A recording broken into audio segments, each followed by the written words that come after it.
Hello and welcome to the Prisma ORM Query Fundamentals course. My name is Xander. This tutorial is part of a whole course playlist, which you can access for free on YouTube. For deeper learning, the extended course is available for purchase at Udemy. You'll find all the resources and links in the video description. Don't forget to subscribe for weekly promotions, discounts, and Udemy course giveaways. When developing a Node.js application, we don't want to manually restart the server every time we change the code. That is, of course, what we have been doing through Docker, having to quickly restart the containers each time we change the code base.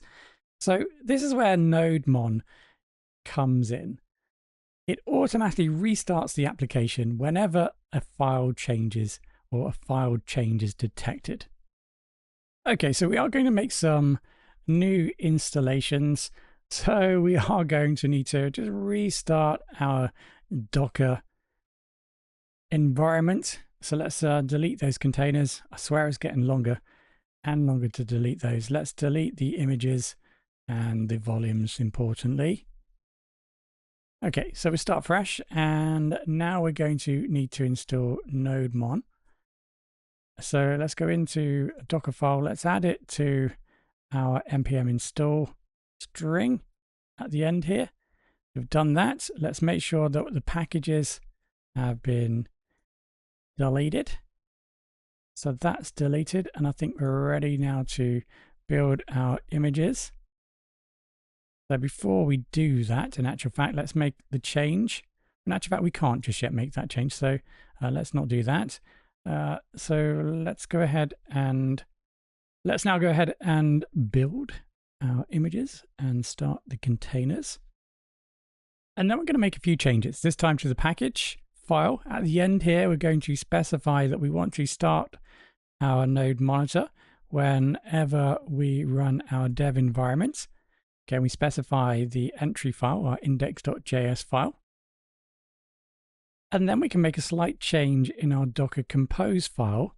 And now we can go ahead and start the server by running npm run dev. So with those changes, let's make sure we just stop the containers. Let's delete those containers. And then we go ahead and restart the containers. And it should start now with the npm run dev, which will then ensure that the node monitor is running while our application server is live. So let's give it a go. Okay, so it looks like it was successful. Yep, everything is running. Notice that NodeMon has started, which means it's now monitoring the files. So anytime we make any changes, so let's do exactly that. Well, let's see this in action. So we'll just refresh our docs. That looks okay. So let's just change the name of our API to see if this works. Actually, yeah, let's do that. My API, my new API. So I save that. Go back and we refresh. And you can see now we have active monitoring of our files, and the server restarts automatically when we make any changes. Okay, so we're now set. We now have everything in place. There's no more installations that we need to perform throughout this course. And of course, now we have node monitor set. We can actively monitor, and the server will restart every time we make code changes. So we don't need to keep having to restart our Docker containers from this point.